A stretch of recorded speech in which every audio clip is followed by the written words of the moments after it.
kita akan apa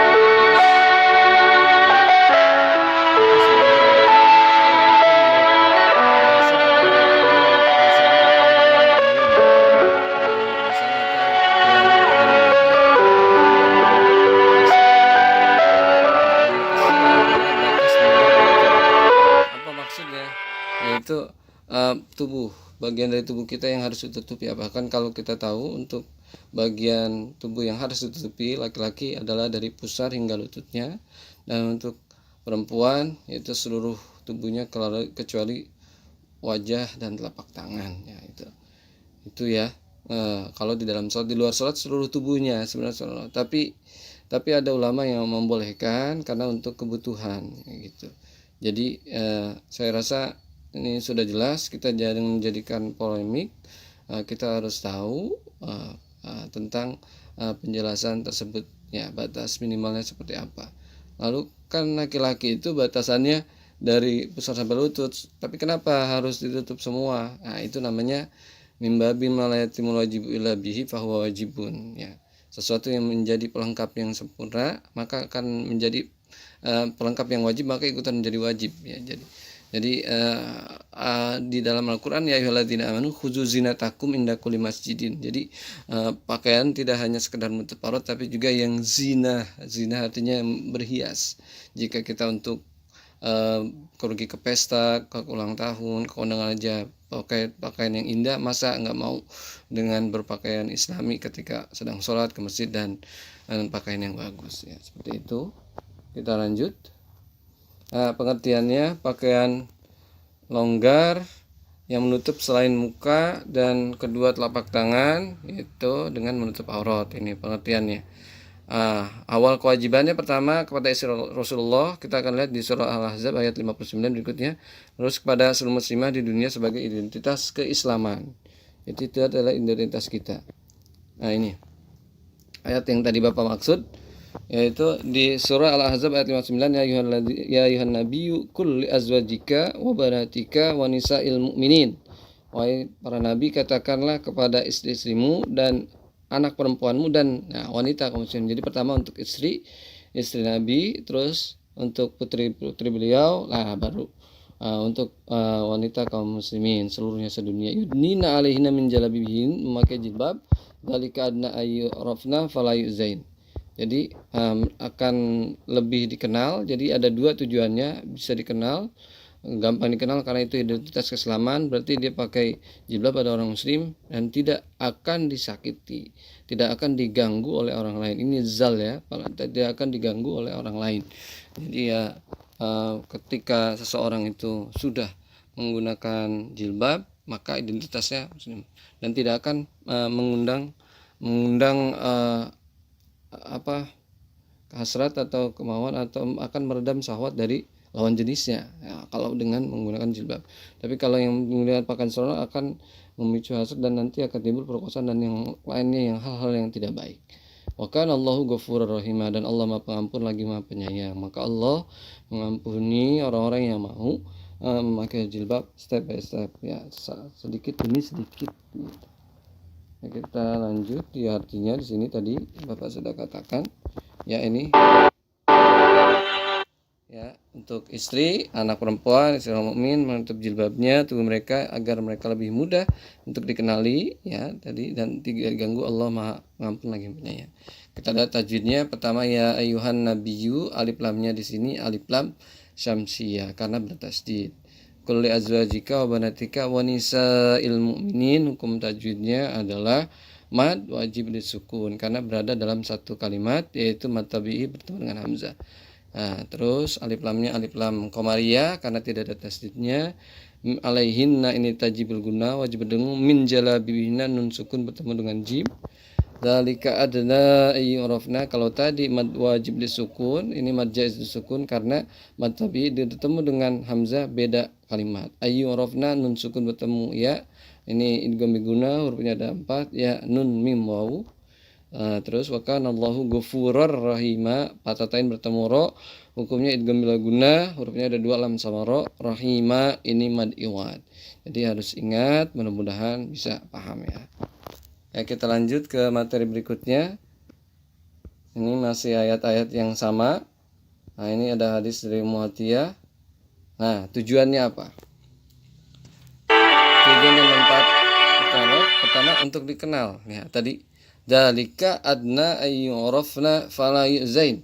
Nah, jadi untuk bisa dikenal bahwa identitas orang Islam itu ya memakai jilbab. Ya, betul-betul itu identitas kebaikan. Jadi kita menampakkan kebaikan ke seluruh dunia bahwa kita itu adalah orang-orang yang baik. Selain menjaga kehormatan kita, menjaga kehormatan agama Islam. Ya, seperti itu.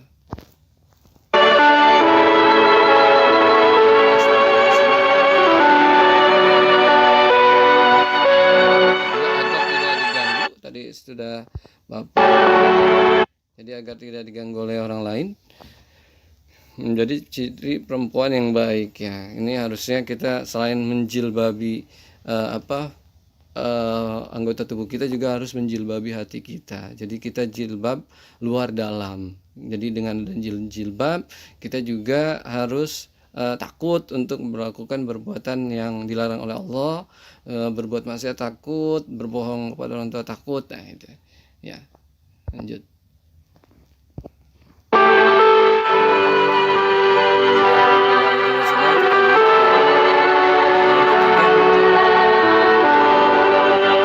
Bapak bilang, jadi kita bisa menjaga kehormatan kita.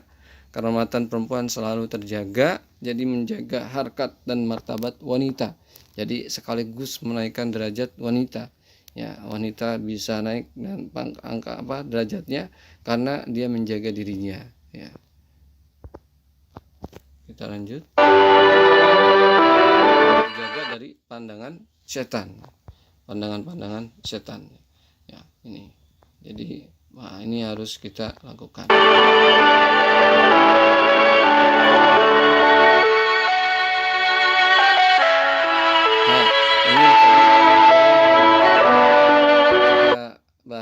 Ada di surah ini, surah yang kedua, surah An-Nur ayat ke-31.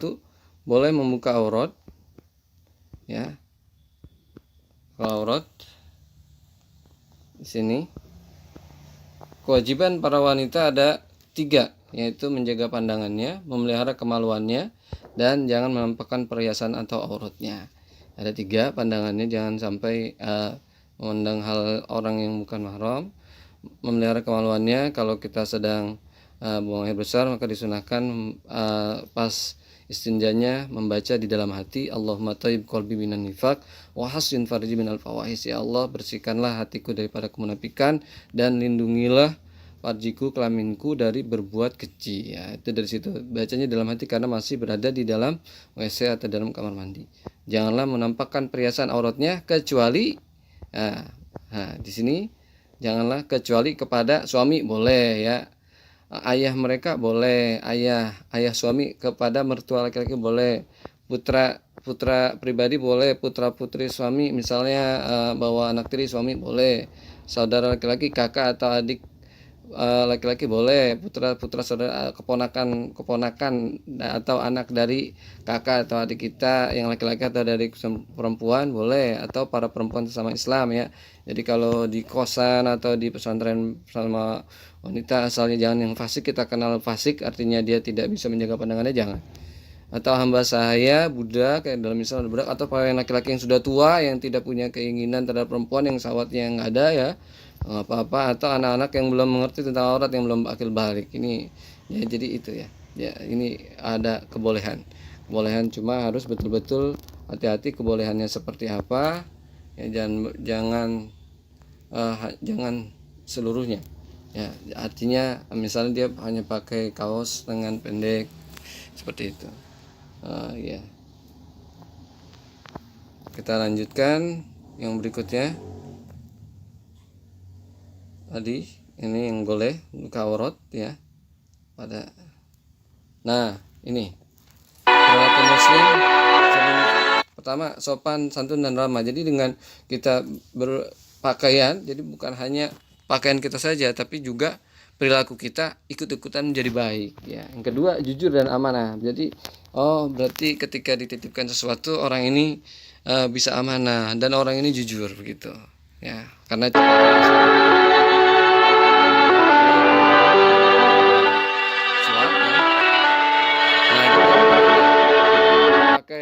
muslim, jadi ketika sudah waktunya azan, rajin sholat beribadah ya. Jadi dari pakaian akan mendorong kita, oh ini udah waktunya sholat. Nah, seperti itu. Benar menolong sesama ya. Jadi Islam itu al mukminu akhul muslim. Mukmin adalah saudara muslim mukmin yang lain. Jadi bisa mampu menolong saudaranya yang lainnya ya. Ya, demikian pembelajaran. Terus yang kelima, masih ada satu lagi, menjalankan amar ma'ruf nahi mungkar ya. Kita harus bisa berbuat kebaikan dan juga bisa dengan diri kita yang sudah memakai pakaian yang islami, akan mau amar ma'ruf membela agama Islam dan nahi mungkar, enggak melarang orang berbuat mungkar, jangan sampai. Kita harus berani, karena kita harus orang Islam. Wal takum minkum ummatun yad'una ilal khair ya'muruna bil ma'ruf wa yanhauna 'anil munkar. Ya, mau untuk melaksanakan perbuatan baik dan melarang, harus ada yang berani. Ya, kita lanjut sampai pada kesimpulan. Ya, sini kesimpulan. Ya, itu tadi kesimpulannya. Ada 5 hal. Ya, sudah. Sekian, kurang lebihnya mohon maaf. Mudah-mudahan bermanfaat untuk kita semua. Bapak akhiri, mohon maaf jika Bapak ada kesalahan di sana sini dalam pengucapan dan pembelajaran. Ikuti video pembelajaran berikutnya. Kurang lebihnya mohon maaf. Wassalamualaikum warahmatullahi wabarakatuh.